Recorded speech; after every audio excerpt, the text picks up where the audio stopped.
Olá, boa tarde. No Sem Censura de hoje falaremos sobre mediação de conflitos, cinema, fotografia ambiental, ambientalismo e música. Os nossos convidados são: Zana é cantora e compositora. Ela está lançando o seu primeiro disco, que conta com a participação de uma série de músicos de renome. Gustavo Pedro é fotógrafo e ambientalista. Ele está lançando o livro Parque Estadual dos Três Picos. Roberto Birindelli é ator. Ele está no elenco do filme Polícia Federal, A Lei é para Todos, que conta a história da Operação Lava Jato e estreia em setembro. E Tomás Solberg é engenheiro e mediador de conflitos. Ele vai falar um pouco sobre como a mediação pode ajudar a economia nesse momento de crise. A produtora de web de hoje é a Camila Abreu, que vai nos explicar como você pode participar. Exatamente. Boa tarde, pessoal. Para participar do Sem Censura é muito simples. Basta você entrar na sua rede social favorita, deixar o seu comentário ou enviar uma pergunta para os nossos convidados, usando a hashtag Sem Censura.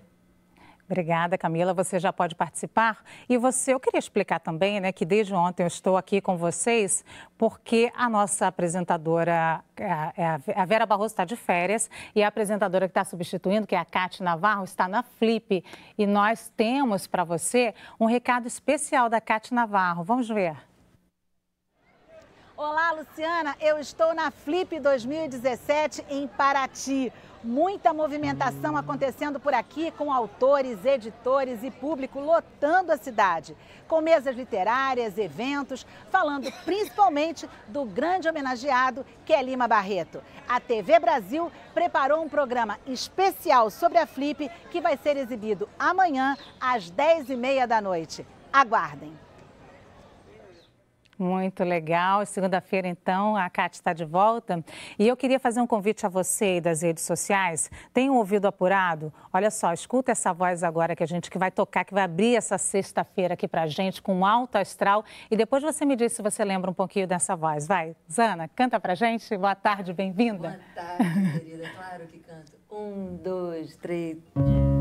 Na água boto o pé, corpo molhado e até movediça, areia ao sol. Reflexo do mar sou eu, espelho, espelho meu. Existe alguém mais feliz do que eu.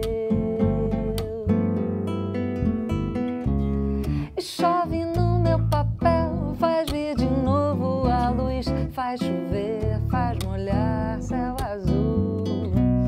Ouço o canto das pedras talhadas à mão, do tempo e vento de praia nordeste. Afina o meu olhar, esse lugar à beira-mar, a imensidão paralisa o tempo do nosso verão. Cenário vivo, um filme virtual. Te dou o meu papel principal. Só se lembra do meu beijo no final, final, final. Te deixo a palavra agora, querida.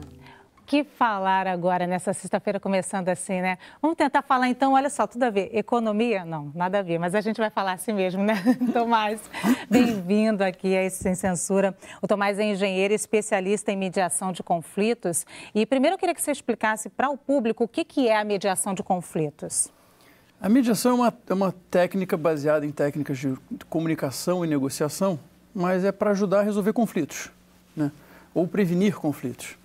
Mas, em geral, os nossos conflitos se desdobram por problemas de comunicação e a gente, às vezes, chega num impasse, acaba procurando a justiça para resolver isso. A mediação ajuda as pessoas a conversarem, em primeiro lugar, e depois se entenderem e, possivelmente, chegar numa solução que atenda a todo mundo, né? Ô, Tomás, isso não seria um processo natural ou não deveria ser um processo natural? Por que é tão antinatural assim? É um processo extremamente natural. Isso acontece diversas vezes no dia que a gente conversa e negocia. Agora, o problema é quando gera um conflito que a gente não consegue resolver, né? Às vezes essa coisa escala, vira uma bola de neve e a gente acaba delegando para um terceiro, para um juiz, para dar uma solução para aquela questão. A mediação traz de volta os envolvidos para o poder de decisão sobre qual é a melhor saída para aquela questão. E desafoga, então, a justiça. E ainda tem esse benefício de desafogar a justiça, sem dúvida. Mas acho que o principal benefício é para os próprios envolvidos, porque eles acham uma solução mais rápida e mais satisfatória. É sempre uma solução ganha-ganha. Não tem um caso de alguém ganhar e perder numa mediação. A mediação é mais rápida? A gente imagina assim, pessoas que estão disputando interesses no momento. A gente normalmente tem dificuldade de entrar em acordo assim entre si. A gente precisa de uma terceira pessoa. Esse é o mediador. O mediador é essa pessoa para ajudar, né, ao entendimento e ajudar a buscar outras alternativas. A gente, com muita frequência, a gente cai num cabo de guerra em que eu quero que você pague 100 e você quer pagar 20. Né? O mediador vai buscar ajudar a trazer outras moedas para a história, a trazer outros entendimentos para o que está acontecendo, para ampliar alternativas e possibilidades para a solução.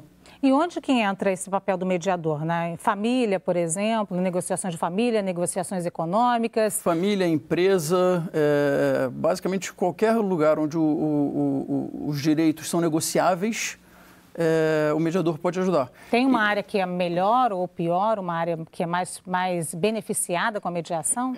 Não. Acho que qualquer um que tem um problema e que quer resolver pode ajudar um mediador. Inclusive, muito antes de ir para a justiça também, né? Às vezes é melhor você procurar um mediador em vez de entrar na justiça. Sempre bom ter os advogados juntos. Essa figura do mediador, ela não está atrelada à justiça? É uma figura fora a justiça, não? Tem os dois. Você tem a mediação judicial e a extrajudicial. Né? Isso é comum, essa mediação extrajudicial? Está começando no Brasil. Né? As duas estão começando no Brasil. Já estão desenvolvidas nos Estados Unidos há 30 anos. A Europa toda também usa muito, a Argentina já usa muito. No Brasil ainda é muito novo. Então vamos pensar que um telespectador que está em casa agora e está com um problema para resolver, seja lá com um problema com uma empresa. Então o que ele deve procurar primeiro? Ele pode procurar, primeiro deve procurar a empresa, né? Deve buscar conversar com a empresa. Não conseguindo, ele tem alguns canais de mediação pela internet, pelo Google, ele acha diversos para ajudá-los a resolver. E como é que é o perfil dessa pessoa que procura? Tem de tudo, né? Porque a gama de conflitos nossa é muito grande, né? A nossa criatividade para conflito é muito grande, desde vizinhança, parente, a grandes empresas, né? O caso as Farc na Colômbia, agora foi resolvida pelo maior mediador hoje. A gente está pensando num caso bem grande, né? Muito das Farc grande. Foi bastante, inclusive o Papa Francisco estava nessa mediação também, Também se envolveu, né? Tem desde caso muito grande até a briga de vizinho, porque a goteira dele está caindo dentro da minha casa. Aliás, o Papa Francisco tem sido um grande mediador no mundo. Eu pensei agora, também com os Estados Unidos, a relação Cuba e Estados Unidos, também ele estava na mediação. Então, essa é a figura do mediador.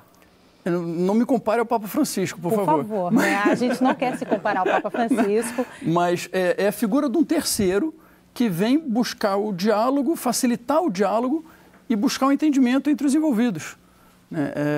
É muito fácil para um terceiro fazer esse papel. Enquanto que a gente, quando está no calor da emoção, com raiva, com mágoa, realmente limita a nossa capacidade de compreensão do outro, né? Eu não estou te comparando ao Papa Francisco, não, mas você deve se sentir bem depois que você resolve um conflito, né? É muito bom, é muito bom. É muito prazeroso você ver as pessoas saindo com a solução. E às vezes até nem chega num acordo, nem chega numa solução definitiva.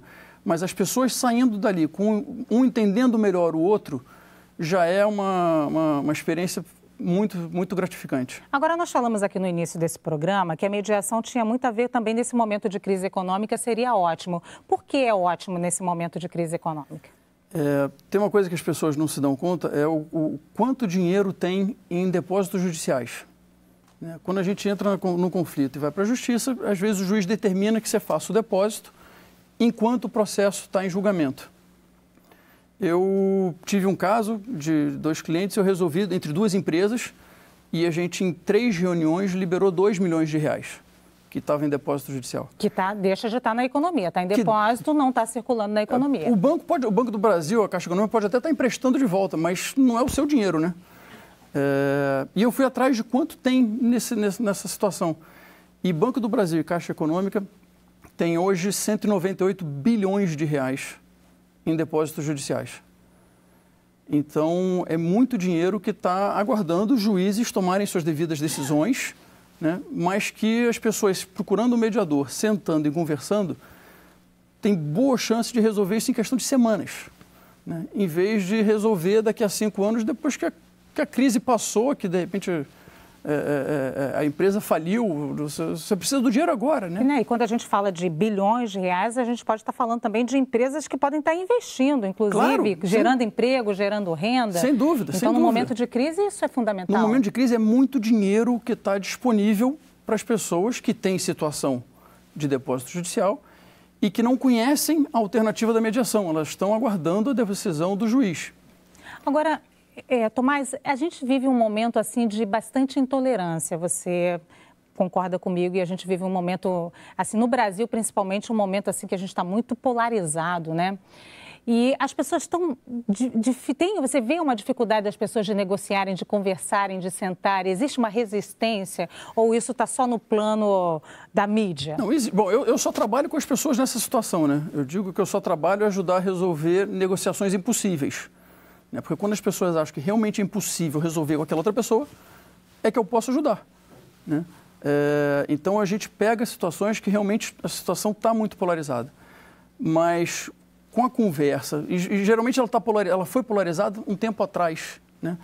Mas com a conversa, com o diálogo, e uma conversa respeitosa, né? Uma conversa produtiva, as pessoas começam a se entender e se flexibilizar para achar uma solução que seja minimamente satisfatória para todo mundo. Se eu quisesse ser uma mediadora, que tipo de qualidades eu teria que ter, habilidades eu teria que ter? Promover a paz mundial? Não, eu acho que, primeiro, existem vários cursos de mediação hoje, né? Mas eu acho que a principal habilidade é a capacidade de não julgar, né? Não tomar posição, tomar partido de um dos dois, né?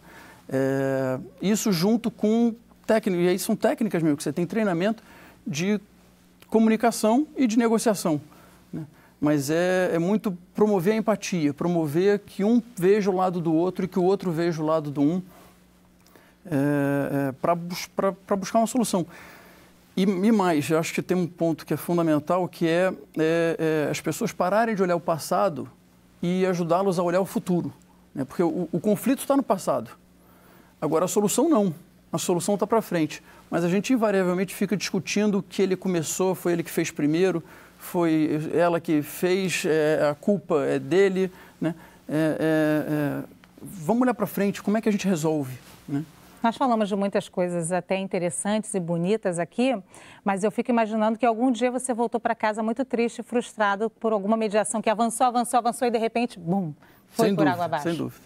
Para começar, é muito comum na mediação ela avançar e voltar.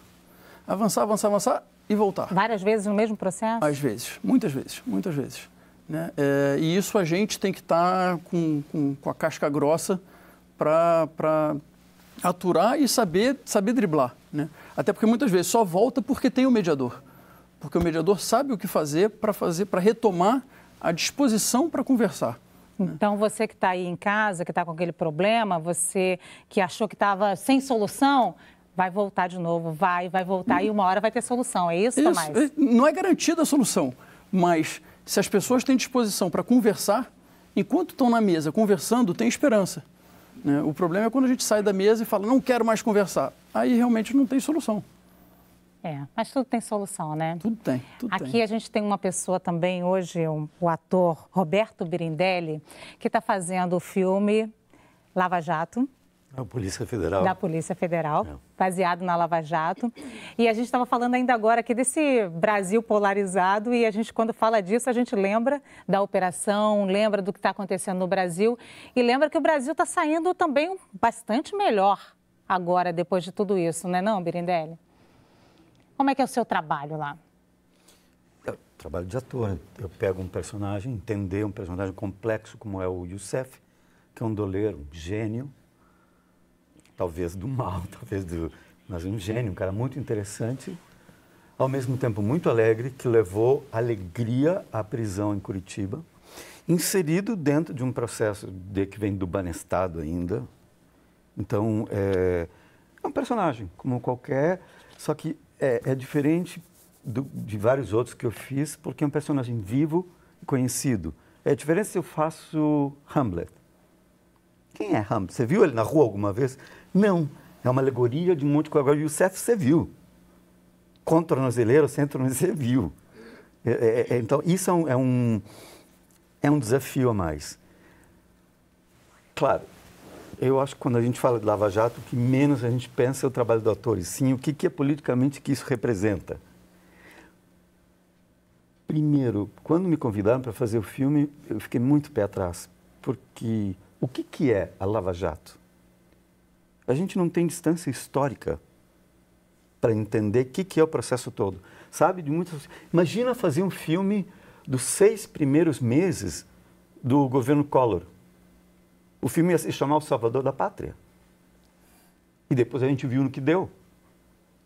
Então, o que vai ser falado daqui a 10 anos sobre o que esses delegados fizeram? O pior, e o que a política se aproveitou do que eles fizeram para fazer o que a política fez?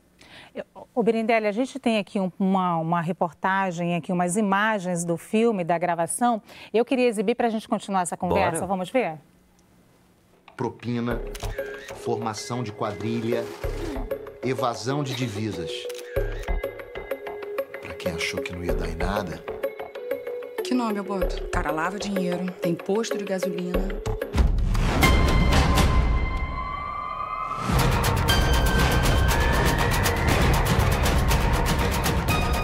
O celular do Youssef apareceu em São Luís.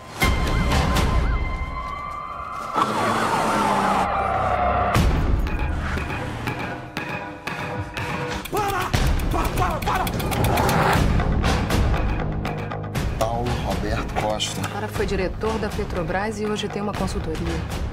Vocês não têm ideia com quem vocês estão se metendo. Você acha mesmo que dessa vez vai ser completamente diferente? A gente não vai mudar o Brasil, mas alguma coisinha a gente sempre faz. A gente conseguiu tudo, Júlio. As contas da família na Suíça, 23 milhões de dólares. Querem que eu comece por onde? Pelo começo? Estamos falando de 7 empresas que só com a Petrobras têm em torno de 59 bilhões de reais em contratos. 59 milhões de reais? Não, bilhões.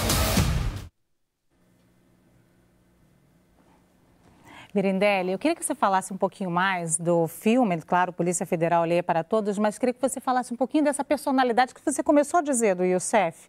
Uma pessoa brincalhona, isso, levou alegria para a Polícia Federal, para a carceragem. Os relatos o seu personagem. que eu vi é que ele zoou todo mundo. Tem coisa que aparece no filme, assim, porque ele conhecia esse delegado desde o Banestado. No Banestado, deu no que deu. Né? Quando todo mundo achou que eles tinham prendido, tinham conseguido um monte de coisa, viu que o cara deu uma volta neles, todo mundo. Não sei se vai ser diferente dessa vez. A gente é cedo para avaliar qualquer coisa. Mas o que é muito interessante é o perfil. Sabe aquele cara em que, de repente, eu bato em você. Ó, o mediador está aqui. Eu bato em você e depois digo, tá vendo? Tá feliz? Agora eu estou suado. Quebrei a sua cara, mas eu não posso ir na festa. Você estragou a minha noite. Você não sabe conversar, não? Eu tenho que te bater? Cara, o cara te bate e faz sentir você culpado por isso, Cacá. Tem que ter muito cuidado. E, ao mesmo tempo, uma alegria que ele levou. Não, mas tudo bem, vai passar. Como assim? É muito interessante. Você não sabe por onde pegar. E isso é um personagem que me interessa. Você não define... Olha só, por outro lado, uma coisa que me fez decidir também para fazer o Youssef, a Lava Jato. Alguns vão dizer, isso é partidário. Outros vão dizer, isso ajudou Não, isso é contra o PT. Não, isso Agora, o Youssef, de onde você olhar, é um falcatrua, é um doleiro. Então, bom, nisso eu estou safo. Seja pela direita, seja pela esquerda, você olha e ele é o que é, um doleiro. Birindelli, eu queria que você segurasse essa fala. Já já a gente vai voltar e falar um pouquinho mais sobre a Lava Jato, sobre essas visões, sobre o Brasil, mas a gente tem que ir para um breve intervalo. Sem Censura volta já já.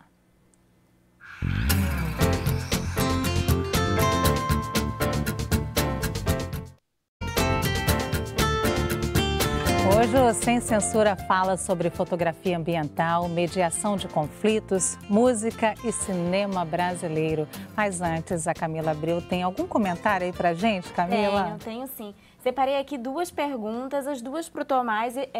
O Miguel Candia, ele pergunta qual a diferença entre mediação e arbitragem? São dois métodos completamente diferentes. A arbitragem, na verdade, é muito parecida com o processo da justiça. A diferença é você escolhe o árbitro ou a câmara arbitral para ter uma decisão mais bem informada e tal. Mas o processo de gerar provas, discutir direitos, são análogos, perfeitamente. A mediação não. A mediação, em grande parte, eu não vou discutir direitos. Eu não vou discutir quem está certo e quem está errado. A gente vai discutir alternativas para resolver a questão. Uma visão prospectiva, uma visão de solução. Entendi. A Anaíde Ana Lins, ela pergunta quais formações aceitam a especialização de mediador? Para você ser mediador, você tem que ter 2 anos de formado, mediador judicial. Você tem que ter 2 anos de formado e fazer alguns cursos de mediação. Formado em? Formado em qualquer coisa. Você só precisa ter um mínimo de experiência de vida. Curso superior. A mediação, ela é, por definição, ela é multidisciplinar. É bom ter mediadores de formação diferente trabalhando juntos. Birindelli, vamos continuar aquela conversa e a gente não quer polarizar aqui o nosso grupo, como o Brasil anda, porque a gente quer só conversar mesmo, né? Mas a gente também tem um mediador aqui para qualquer problema. Qualquer coisa ajuda, né? Qualquer coisa ajuda. Então, em algum momento você foi parado na rua ou agora com seus amigos, na sua roda de amigo, fazer um filme agora sobre esse assunto, sobre esse tema, gerou algum conflito para você?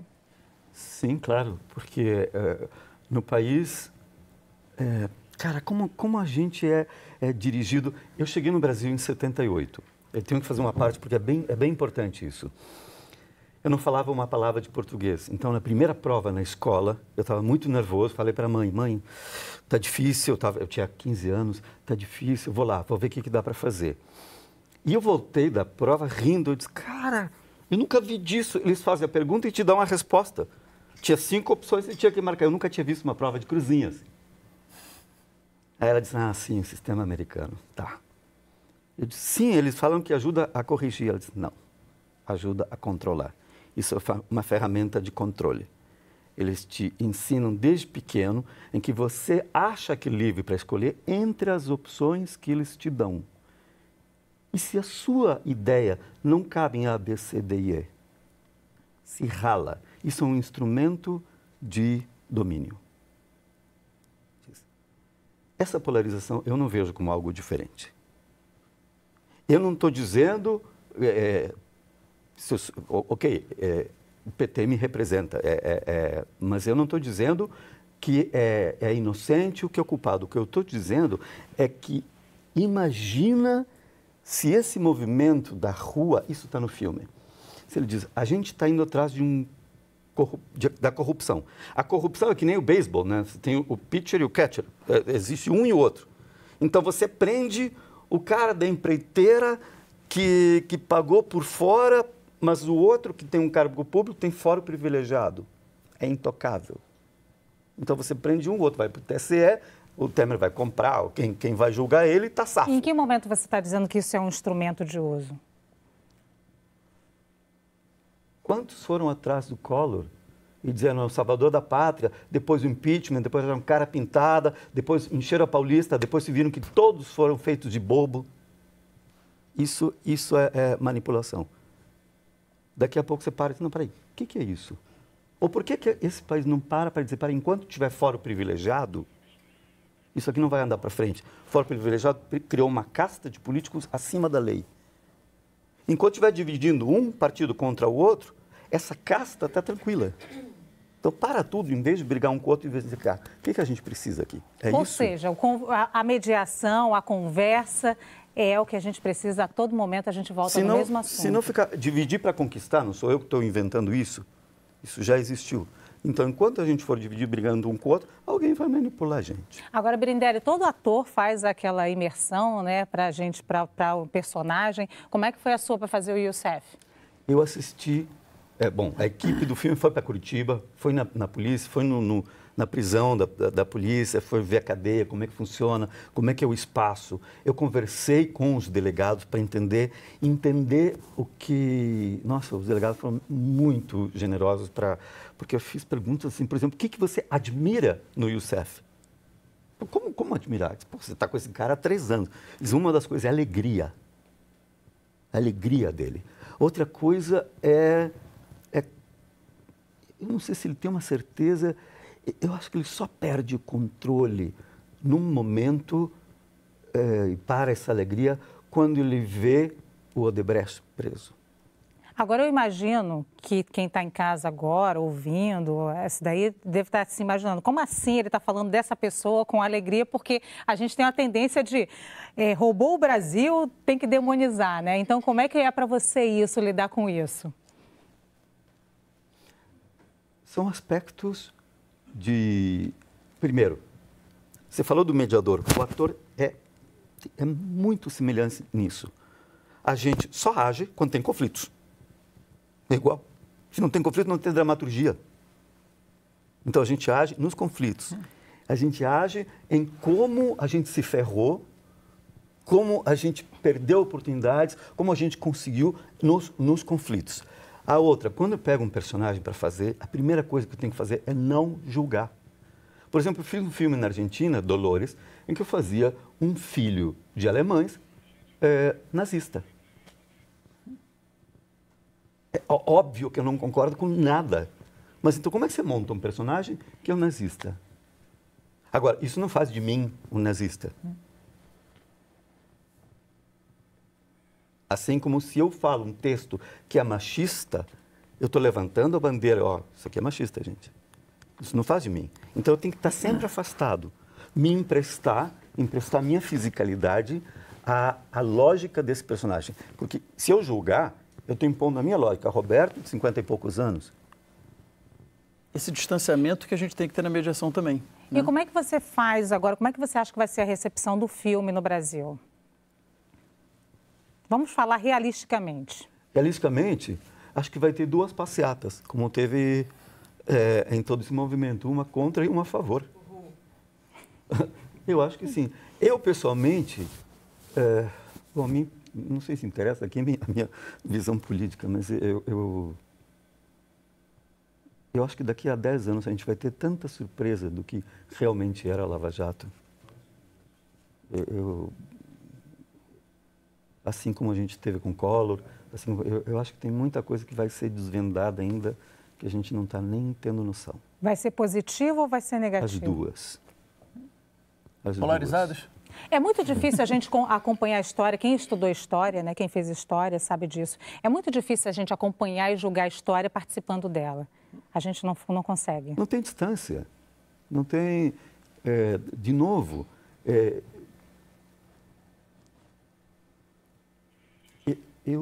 no filme diz, por exemplo, se foi polarizado, se está tendo uma tendência a prejudicar mais um partido do que o outro. Né? Eu não sei se até agora eu não vi o jornal. Já prenderam algum cacique do PSDB? Não. Então está sendo polarizado ainda. Espero que um dia não seja. Mas o filme não trata disso?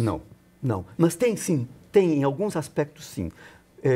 Mas eu penso, pessoalmente, agora, eu não vi todo o filme, não vi como foi montado. Você filma o material e depois você tem muitas sutilezas na montagem. Vai ser uma surpresa ver também. Mas eu imagino... Primeiro, o que é corrupção? Agora eu vou dizer uma coisa sujeita a chuvas e trovoadas, mas é uma opinião pessoal. Corrupção, quando você vai abrir um arquivo Word, ele diz, isso aqui não abre porque o arquivo foi corrompido. O que significa? Oferecer um dinheiro para arquivo, eu te dou o correio, o Furnas para você não abrir. Não, ele era previsto que funcionasse de um jeito e passou a funcionar de outro. Isso é corrupção. No meu entender, é isso. Imagina que você tem uma empresa lava-formigas, em que você é consultado para ir tirar as formigas de uma determinada casa. E você tem convicção, não tem provas ainda, mas você tem convicção de que no banheiro tem 2 formigueiros ali, uma formigueira e um formigueiro barbudo. Você tem convicção, você vai lá. Mas você passa pela sala e tem 30 formigueiros provados. Um até foi gravado, meu formigueiro vale tanto. O outro de Minas lá falou, eu mato se mexer no meu formigueiro. Mas você não toca nisso. Você continua no banheiro, indo, porque tem convicção que tem formigueiro lá. A cozinha está cheia de formigueiro, tem milhões de dólares aqui de formiga, mas você vai para o banheiro. Parceiro, você não é contra a formiga, você é contra o banheiro. Olha só, Birindelli, eu não quero... Tudo aqui desperta paixão. Eu agora tenho tempo aqui do programa. Eu tenho que chamar agora uma agenda cultural que a gente preparou para o telespectador, mas a gente volta, porque senão vão me acusar de estar cortando um assunto. E eu jamais quero ser acusada de qualquer coisa. A gente vai voltar para falar. Vamos ver agora as principais atrações culturais do país na agenda cultural com a repórter Karina Cardoso. Oi, Luciana, tudo bom? Olha eu aqui de volta com mais dicas de cultura. E bom, já que eu estou em Brasília, a capital do rock, deixa eu falar de um evento bacana que acontece aqui amanhã. É o projeto Todos os Sons, especial rock no CCBB. Quem comanda o som é a banda Ira, acompanhada das bandas brasilienses Rocan, o Grog, Trampa, Eixo e Galopardo. O evento é uma homenagem ao Dia Internacional do Rock, que foi comemorado este mês. Em São Paulo, 2 renomados quadrinistas brasileiros, Laerte e Angeli, coordenam o projeto Baiacu, que além de ser uma revista, é também um experimento artístico, com exposição, oficinas e bate-papo com cartunistas nacionais e internacionais, e que, aliás, prometem reviver a Era do Ouro e discutir o futuro dos quadrinhos. E para fechar a nossa agenda, amanhã, aqui na TV Brasil, tem o programa Todas as Bossas, trazendo o show Brasil Guitarras, que reuniu os maiores guitarristas do Brasil, como Armandinho Macedo, Robertinho de Recife, Davi Moraes e muitos outros.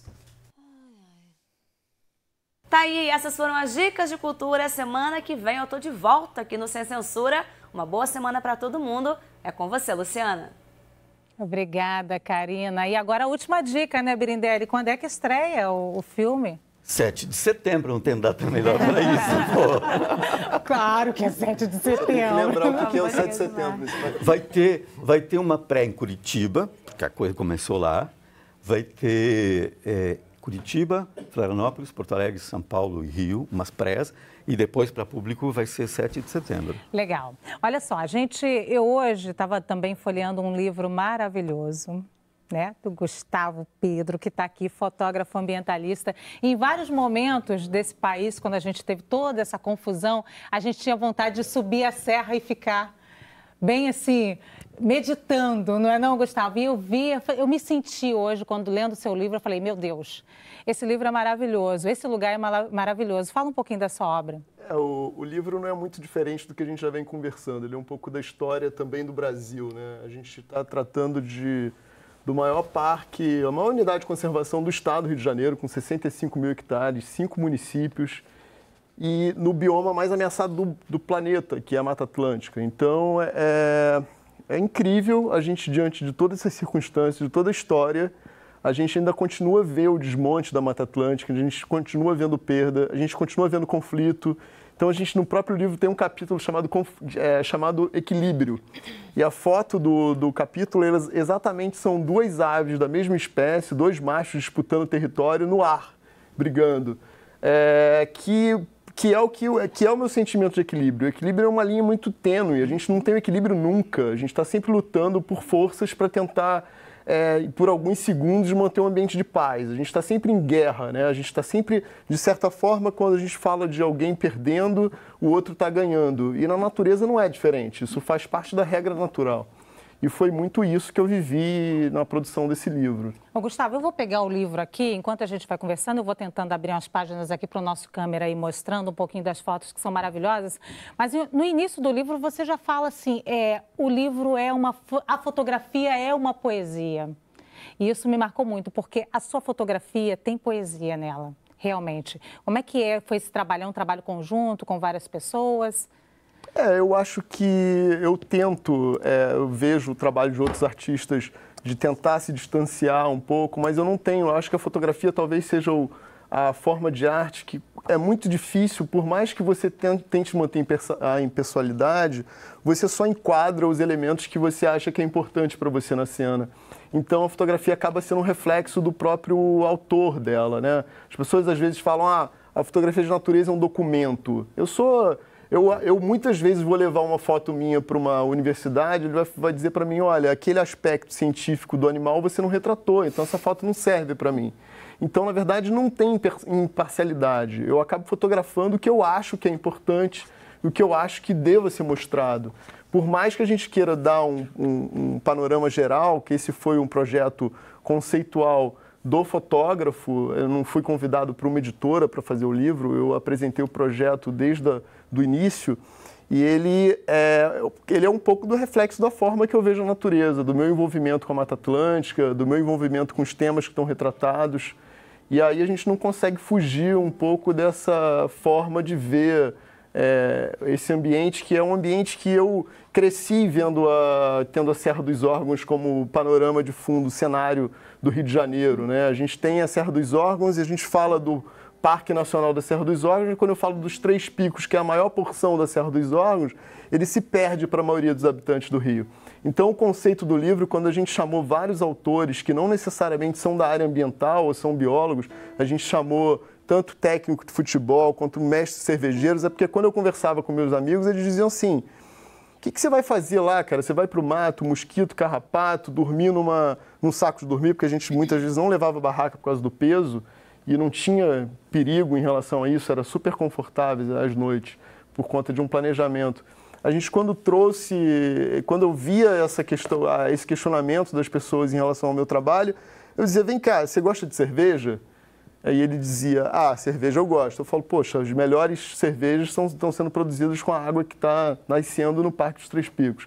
Então, assim, eu tentei, ao longo desse processo, refazer os elos da sociedade, do estado do Rio de Janeiro com a natureza, né? A gente sempre foi muito farto desde o início. A gente pega o primeiro registro de Mata Atlântica do Padre Anchieta, e ele fala do sabor da Mata Atlântica. A gente provou essa Mata Atlântica, a gente gostou dela, da mesma forma que a gente gosta de cerveja, só que a gente perdeu o gosto de apreciar ela sem consumir ela diretamente. Então, a fotografia traz isso. Esse livro, ele tem muito da natureza e ele tem muito de gente também, né? As imagens têm muito de gente, de modo de viver, de harmonia, de muita intimidade com a natureza, coisa que a gente não tem mais, né?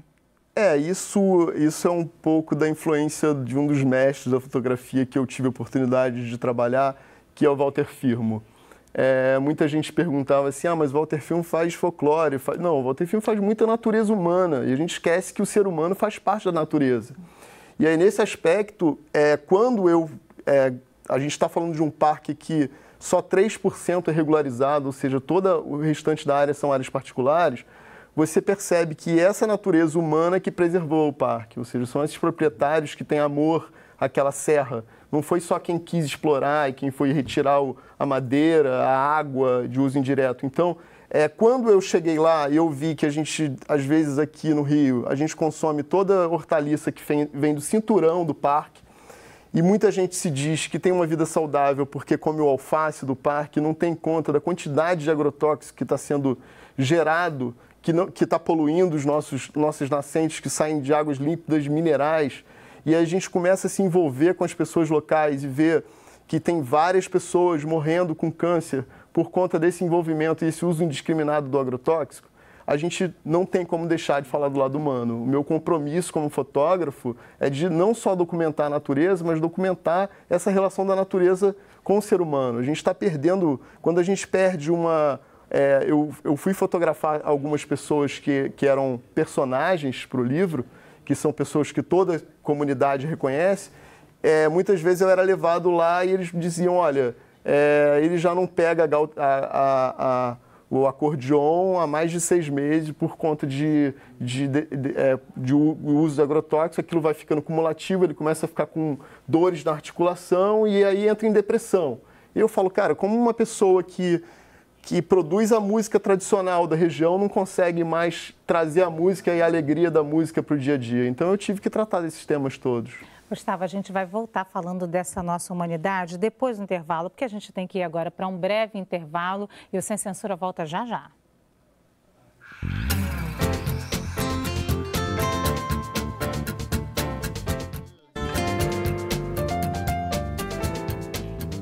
Nós voltamos com o Sem Censura, hoje falando sobre cinema brasileiro, parques nacionais, você ouvindo agora, música e mediação de conflitos. Vamos continuar agora conversando com o Gustavo Pedro.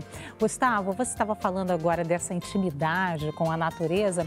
Eu queria que você me dissesse um pouquinho agora, falasse um pouquinho mais sobre o seu modo de vida. Você sempre viveu assim? Como é que você descobriu esse Gustavo Pedro? Como é que é essa intimidade? Você já teve culpa de estar tão distante da natureza como a gente às vezes carrega? Eu acho que todo mundo aqui deve carregar uma culpa de andar tão mecanicamente, viver tão mecanicamente.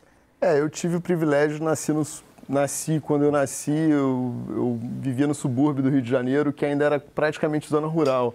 Então a minha relação direta era com um quintal, que tinha árvore, tinha bichos, insetos e tudo mais. Na época, os meus pais hoje dizem que tinham preocupação de eu ser autista, porque eu ficava tanto tempo contemplando que eles tinham a preocupação se era dificuldade de me comunicar com os outros seres. Então, isso já fazia parte da minha infância, depois vieram os irmãos e aí vieram os conflitos e a gente acabou mudando, a gente muda o nosso comportamento. Mas eu sempre tive essa relação muito próxima e uma relação de admiração, talvez por influência do meu avô, que gostava muito de cuidar do jardim, e aí você vai começando a perceber que tudo tem uma relação direta, né? A gente faz aquela divisão pedagógica da biologia com a química e a matemática. Mas em um momento dia você viveu essa vida cidade...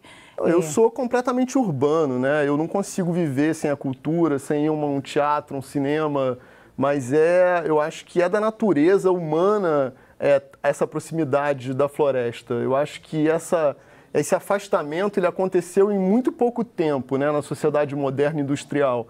Então, eu acho que todo mundo tem essa necessidade básica, mas eu costumo brincar. O quanto de natureza tem dentro de você e quanto de natureza precisa que tenha. Porque tem muita gente que fala, Gustavo, eu quero ir com você, acompanhar você em campo, e aí nos primeiros 100 metros numa trilha, que às vezes é uma trilha bem marcada, pergunta, mas tem cobra? Aí eu fico perguntando, claro que tem cobra. Se não tiver cobra, não é natureza, não é uma floresta equilibrada. Bem E aí é a mesma pergunta quando você vai dar um mergulho no mar e fala, tem tubarão no mar? Claro que tem tubarão no mar. Ele talvez não esteja ali naquele momento, Eu mas quero tem. trazer uma outra pessoa para essa conversa, a Zana, maravilhosa. Você já descobriu aí das redes sociais essa voz? Já ouviu essa voz e pensou nessa voz? Descobriu de onde que você ouviu? Bom, de qualquer forma, quanto de natureza tem dentro de você, Zana? Está espelhado em todas as coisas que eu faço, porque na verdade, eu não tenho religião. A minha religião, eu elegi dessa maneira, é a natureza. Não tem nada que me inspira mais, que me equilibra mais. Não tem tempo feio, não tem problema, não tem deprê, não tem separação, não tem dor quando você está na natureza, né? Então, para mim, é a grande fórmula de viver e isso está muito presente no meu trabalho. Aliás, a próxima música que eu vou cantar tem tudo a ver com isso, uma experiência de infância que eu saquei quando eu morava na Itália, que eu me lembrei, fiz um download de repente de um monte de sensações que eu tinha quando eu era pequena, e aí saiu a música inteira. E ela fala dessas sensações de infância e falando dessas problemáticas mundiais todas, sinceramente a gente tem que começar a pensar e a sentir um planeta possível. E aí chega de falar de mazela. Claro que tem que falar de Lava Jato, e aí eu deixo por conta de vocês e estou observando, mas eu preciso entoar através da música, a gente se focar no mundo que a gente quer, senão a gente não vai conseguir construir o futuro, se a gente ficar falando do passado, né? Como você falou antes. Cada um exercendo o seu papel, né? Claro, cada um no seu quadrado. Vamos tirar agora a curiosidade do telespectador, que eu já falei tanto. Você conta pra gente a história da voz, por que eu tô brincando, senão eles vão achar que eu sou louca. Se você é doida. Gente, cadê a câmera? Onde é que tá aqui? Essa daqui? Essa daqui? Próxima estação, São Francisco Xavier. Desembarque pelo lado direito. Next stop, São Francisco Xavier. Mind the Gap. Muito bom. Gente, eu não sou só a voz do metrô. A gente desenhou, fazendo parte desse mundo que a gente quer construir, uma experiência sonora para o metrô do Rio de Janeiro. Então tem passarinho para acalmar o povo. Tem uma voz que fala, que sou eu, que eu me tô super, ultra atenta a passar carinho, a acolher, a deixar o outro bem. Inclusive, a sua voz é muito melhor quando a gente fala assim, o trem está parado, aguardando a estação, aguardando normalizar. Calma aí, gente. Calma, fiquem calmos. Isso é o famoso, dentro da matéria do branding, é o famoso tom verbal. Então, você pode dizer uma coisa, a mesma coisa de maneira completamente oposta. Por exemplo, nos aeroportos da Infraero, antigamente a Infraero falava... Este aeroporto encontra-se fechado para pousos e decolagens e nunca mais vai abrir. Depois a gente fez todo um trabalho de tom verbal e aí a gente tirou a Iris Litieres, que era uma voz muito associada também ao militar, não sei o que, né? E atualizamos a voz e hoje em dia ela... Olá, passageiro. Estamos aguardando a melhoria das condições climáticas para a normalização de pousos e decolagens. Tipo assim, tá tudo bem. Beijos. Daqui a pouco eu tô indo. Então eles vão dizer, essa daí é a voz que me enrola todo dia. Não, cara, porque se você coloca a coisa de uma maneira positiva, até as coisas vão bem. Você sabe disso. Se você começa a ficar apontando no negativo, cara, sai todo mundo com aquela cara para baixo, olhando para você, seu péssimo. Nada se resolve. Se você fala as coisas numa boa... Não sei o que magia é essa, existe uma coisa quântica aí que eu já não sei explicar, que a linguística, ela impacta na realidade.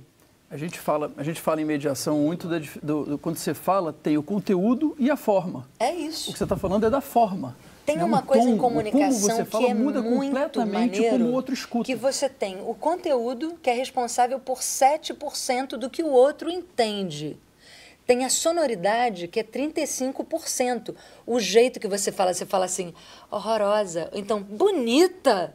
Que coisa maluca, né? Você está falando com um som, um sentido totalmente oposto. Ninguém fala assim. Perde o peso, tem outro a palavra, o som, ele é muito mais importante. E tem uma outra coisa, que é a tal da emanação. Você emana, eu posso estar dizendo aqui... Nossa, você tá linda. Se eu tiver com uma vibe ruim em relação a você, tem alguma coisa que... Nossa, pessoa estranha, né? Não sabe bem o que é, mas chega.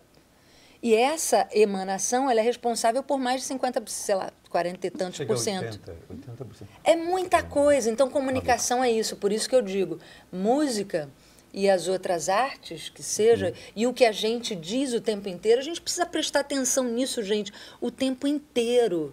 Porque isso cria e transforma a realidade. E é por isso que eu estou tão ligada no metrô, nos aeroportos, no metrô de São Paulo, que a gente acabou de fazer, em todos os lugares possíveis, a gente entender e tratar dessa sonoridade, tratar dessa emanação, porque não adianta o cara ter um timbre incrível e ele por trás, ele é um cara desconectado, ele não bota intenção.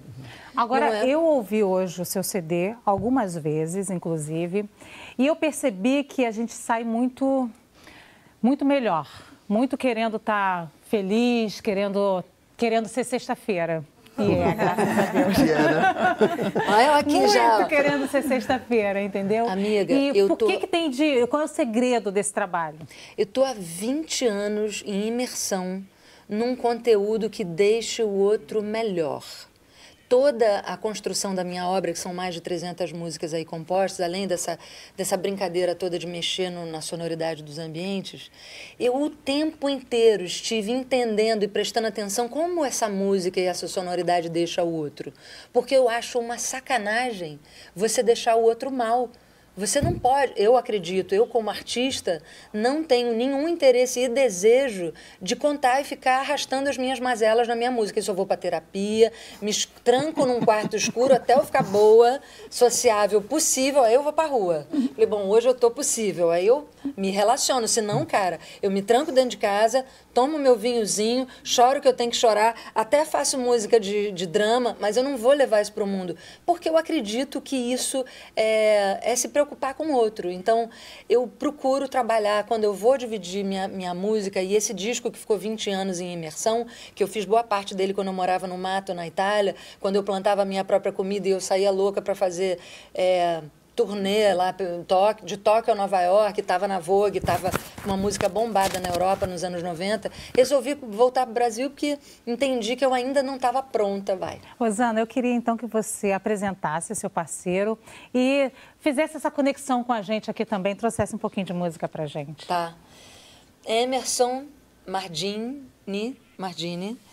e ele, além de ser meu parceiro, ele é diretor desse disco que está indo pro palco. Então, muito obrigada, meu querido, por você estar aqui comigo. E segue a terceira música do disco, que também se intitula Zana. Vocês encontram aí também por aí em Zana Oficial, o disco, se todo mundo quiser ouvir inteiro, e aqui vai uma palhinha. E antes de você terminar, eu já tenho que me despedir aqui dos meus convidados, porque a gente já está encerrando o programa. Então, assim, quero te agradecer já pelo que vai vir, porque eu sei que você de casa vai gostar muito, porque é maravilhosa a música dela. Quero agradecer a participação de vocês. Foi bom que a gente não teve conflito aqui, apesar da gente falar de um assunto escabroso. E hoje, vocês que nos acompanharam, hoje à meia-noite, no Reverbera, toda a poesia do trio musical Os Camelos. É nessa sexta diversidade. Para as pessoas que estão ligadas no Facebook, o programa, você sabe, continua. O Sem Censura é um programa da TV Brasil. Até segunda.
Que abriu os braços ao vento, fazendo folhas voar. Alguém que espera a chuva molhar. Horas olhava nuvens, formavam deuses e cães, homens e animais. Um filme de acumular e chuva virar, cheiro exalado de terra, água, sal, sol, mato e poeira.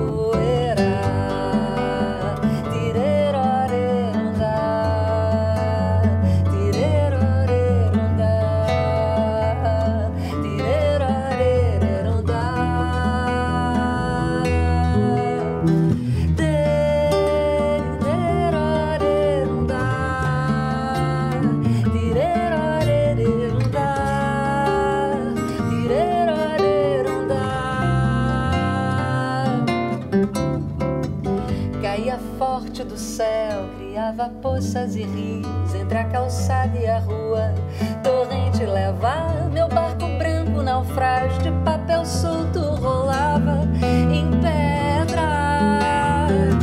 Saltava a rã distraída, era só ela e eu. A gente corria longe até o tempo virar, querendo brincar, dar um pinote no vento.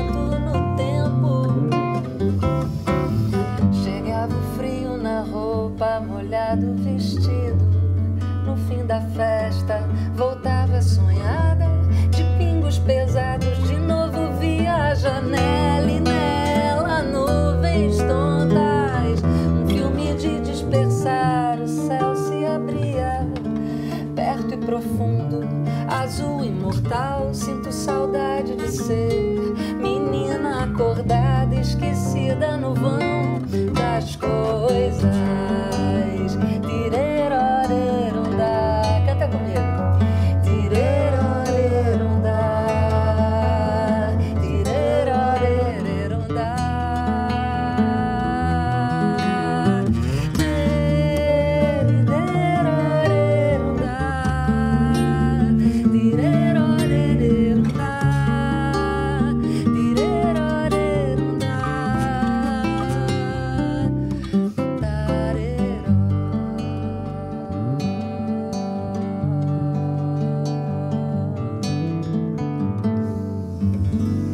delícia de cantar, muito bom.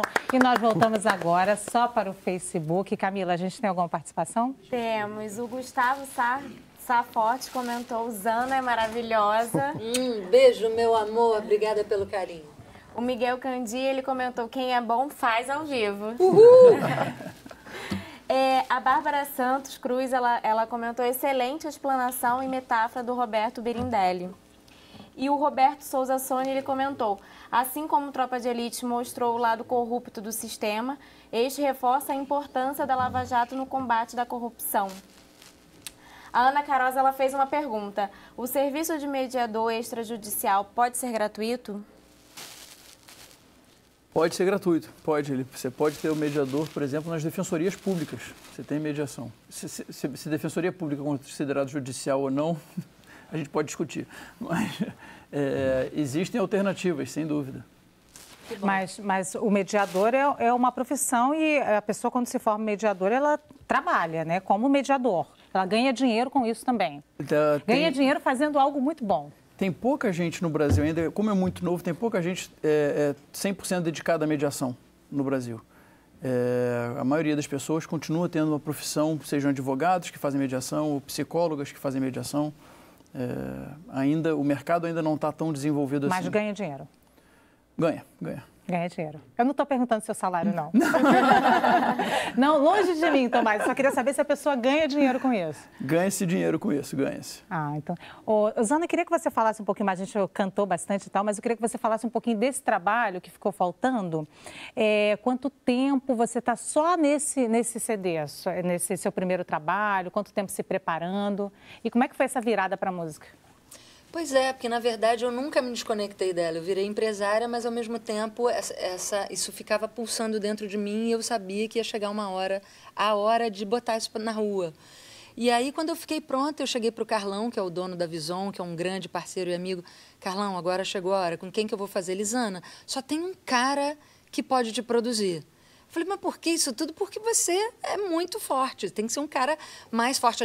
Isso, tem que ser um cara bem forte, que eu fique completamente nas mãos dele, senão não tem nenhuma graça. Ele é um Mugi. Se ele topar... Mugi Canazio é um produtor brasileiro que está em Los Angeles há 30 anos, produziu Sérgio Mendes, os 19 últimos discos de Maria Bethânia, ganhou 8 Grammys, um cara super... E a gente se encontrou, nos amamos, e foi força com força, e foi lindo. E aí a gente resolveu chamar assim, a nata da música brasileira, os músicos que tocaram com Elis, que tocaram com os grandes sucessos e, coisas impactantes que influenciaram a nossa formação. Eu chamei o Jorge Helder, Jaime Allen, Marcelo Costa, Eduardo Soto Neto, que para mim é um dos maiores arranjadores do país, para mim é o maior, que eu sou apaixonada. E a gente fez um disco absolutamente clássico. Fomos para Los Angeles, fizemos metade aqui no Rio de Janeiro, metade em Los Angeles. Eu resolvi realmente investir e dar de volta, sabe, cara, para a música, o que a música me deu. Porque a gente sabe disso, a arte salva a gente. A música me salvou. Ela me tornou uma pessoa muito melhor e ela me deu o que eu sou hoje, o que eu tenho hoje. E aí foi um desejo mesmo de devolver, e em respeito à música brasileira, que precisa desesperadamente voltar para a pauta, porque é uma divisa e é tão importante a música brasileira lá fora, para o mundo, para o Brasil, e a gente está meio perdido nisso. Então, eu pretendo, e eu sou uma sonhadora que realiza, botar a música brasileira de novo na pauta através de um movimento que se chama Tribo MPB.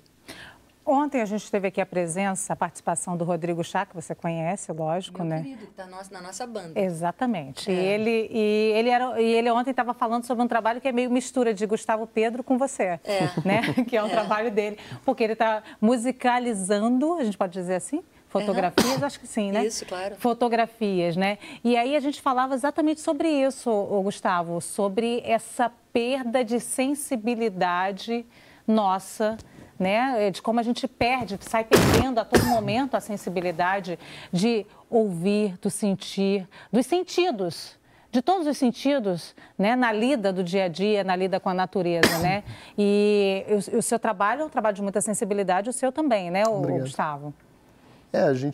Eu acho que todo trabalho artístico ele é essencialmente ligado à nossa natureza própria, né, que está interligada à natureza como um todo. A gente não tem como fugir disso. Eu tenho muita vontade eu já pensei várias vezes isso, fazer o contrário, de pegar músicas que me inspiram e fotografá-las. Opa! E aí eu acho que a gente já pode começar a conversar. Vamos, olha aí. Por favor, venham aqui no Sem Censura. Com certeza. Apresentar, Assim porque começam as afinal ideias, fomos os nós sonhos. que proporcionamos né? Como é que é isso? esse encontro. Por favor, temos que apadrinhar esse trabalho. Claro. Mas como é que seria fotografar uma música? Porque eu não entendo nada disso. Eu acho assim, a música tem um monte de elementos ali que você precisa respirar eles, internalizar e trazer esses elementos para a foto. A gente tem que buscar o cenário. As pessoas acham que às vezes a fotografia é muito espontânea, que é documental, é exatamente aquilo, e não. Muitas vezes você inclui elementos na fotografia, ou espera um fator climático, espera uma chuva, espera cair um raio, para você conseguir interpretar aquilo. Então seria um pouco isso. Você pegar a inspiração na música ou num trecho dela e interpretar o momento que seria o momento para se encaixar esses dois trabalhos. Porque eu acho que não tem desconexão nenhuma, né? A gente tem muita música na própria fotografia, no livro, né? Para poder fazer esses elos. E o seu trabalho, Zana, tem muito de natureza, e eu digo de natureza não só porque você fala de rios, de sentimentos, de conexão, mas também você fala um pouco de feminismo, né, de natureza feminina, eu percebi em vários momentos, né? Isso é a sua natureza? Eu acho que sim, e também eu fiz uma escolha estética de parar de falar de mazela, como eu já falei antes. Então eu não falo mais de preto, de branco, de mulher, homem. Eu acho que a gente precisa começar a ser do que ficar reclamando. Eu acho, sim, que tem pontos que a gente tem que ajustar na sociedade, como as mulheres estarem ganhando 20% a menos. Vocês sabiam que as vozes ganham 20% a menos do que as vozes masculinas? Claro que isso tudo precisa ser ajustado, mas eu escolhi, dentro do meu trabalho estético, artístico, criativo, falar do que expressar o feminino na sua plenitude, sem ficar falando sou feminista, né? Mas isso também não é falar, não é com outras palavras falar sobre essas mazelas, porque até a frase podia ser mal interpretada, né? Decidir não falar de preto, de pobre, mas não, isso é falar também dessas mazelas, só que de uma outra forma. É ser o que a gente quer ser. É mostrar o que gostaria que fosse. É isso. Eu acho que a gente já tem que estar lá. Como ele falou, eu estou pegando você de novo, é já mostrar a fotografia do que você deseja, sem ficar no passado remoendo, né? Sei lá, dadá. É você simplesmente botar essa fotografia no futuro, já que mundo que eu quero viver? É um mundo justo, feminino, mais gostoso, mais comunicativo, mais igualitário, onde não se façam tantas distinções, onde a gente transite mais fluidamente, olhando mais no olho, comunicando bacana e mais afetivo. Eu sou uma pessoa do jornalismo, eu sou uma mulher do jornalismo. Enquanto uma mulher do jornalismo, eu denuncio, né? Claro. Eu vivo de denúncias, de denunciar esses números. Claro. Então, assim, é interessante que tenha você, mas é importante que também tenha a minha voz de denúncia. Porque senão a gente não vai conseguir saber o que está rolando, né? Claro. É importante. Não, acho que meu papel como criativa é fazer isso. O teu papel é denunciar. E eu não vou ficar entrando no teu papel, senão a arte perde também, né? E vice-versa. Eu acho não posso entrar no seu papel, porque eu não canto como você. Ah, mas se eu treinar com você, você vai cantar. Depois a gente vai fazer... Então você pode cantar mais uma para a gente encerrar essa participação no Facebook. Gente, foi muito bom esses 2 dias estar aqui com vocês. Eu adorei. Muito obrigada. Esse programa chegou ao fim. A gente vai terminar agora com essa música maravilhosa que a Zana vai cantar pra gente. Essa maravilhosa aqui, que não fala das mazelas, mas fala, tá? Mas fala. E eu escolhi uma música justamente para você agora, porque inverno eu estava morando na Itália, eu me separei e eu falei dessa dor e da separação e no final eu digo, eu deixo essa dor nessa canção para ser feliz. Então, acho que conclui isso. A gente pode falar de mazela, mas também dá solução, né? Vamos lá, 2, 3 e... Podemos ver o caso acabado. Podemos ser amantes e nada mais. Quero pensar que nosso amor perdoar. Mas olha, vejo o dia nascer, noutro lugar, novo sol, sem ter mais você.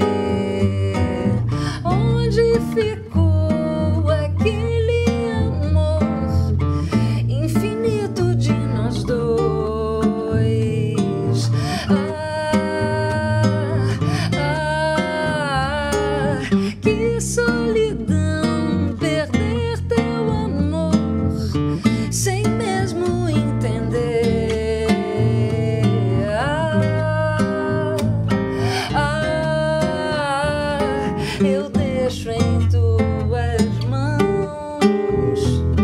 O que vai ser do futuro eu nem quero pensar. Me lembro da primeira noite que te amei. Na chuva nós sorrimos, eu te beijei. Foi um amor que se criou por ele. Manhã virou sol sem calor, sem ter meu mar, meu país, no inverno daqui.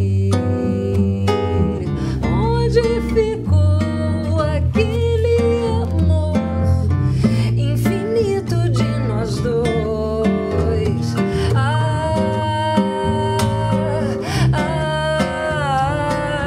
Que solidão perder teu amor sem mesmo entender.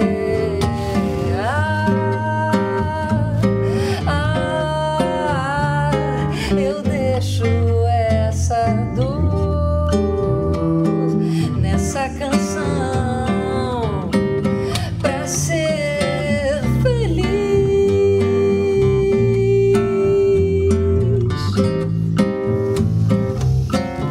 Ser feliz.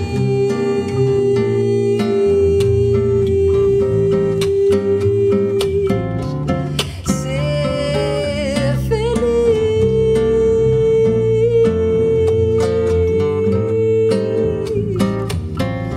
Ser feliz.